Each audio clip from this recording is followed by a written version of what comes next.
निंबोळा इथं धक्कादायक घटना घडली असून भाऊसाहेब उर्फ अभिमन आहेर 54 वर्षीय इसमाचा मृतदेह निंबोळा चौफुली जवळील हरणी बंधाऱ्याजवळून आढळून आल्यानं परिसरात खळबळ उडाली आहे। या प्रकरणी देवळा पोलिसांनी आकस्मिक मृत्यूची नोंद केली असली तरी मृतदेहाच्या अवस्थेवरून ही हत्या असण्याची शक्यता वर्तवली जाते।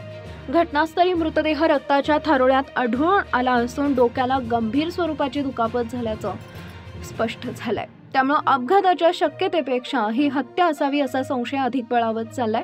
भाऊसाहेब आहेर यांचा कोणाशी वाद झाला होता का किंवा मागील काही दिवसात त्यांच्याशी कोणाशी वैर किंवा खडाजंगी झाली होती का याचाही तपास पोलिसांकडून सुरू आहे। शुक्रवार दिनांक 30 रोजी सकाळी 10 वाजेच्या सुमारास मृतदेह आढळून आल्यानंतर पोलीस निरीक्षक सार्थक नेहते, पोलीस उपनिरीक्षक दामोदर काळे, विनय देवरे, सुरेश कोरडे, राहुल शिरसाट व स्थानिक गुन्हे शाखेचे सुधाकर बागुल यांनी घटनास्थळाची पाहणी केली असून श्वान पथक व फॉरेन्सिक टीम दाखल झाली आहे।